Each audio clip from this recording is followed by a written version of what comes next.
this tutorial, you will learn how to fix the Valorant error, Van84 in a quick and easy way.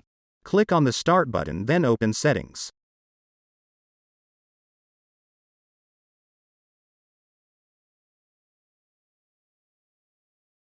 Go to the Network section. Look for Advanced Network Settings. Go down to Network Reset. This will remove and reinstall your network adapters and set all your network components back to their original settings. Press the button to reset your network. Press Yes. Restart your PC to apply the changes.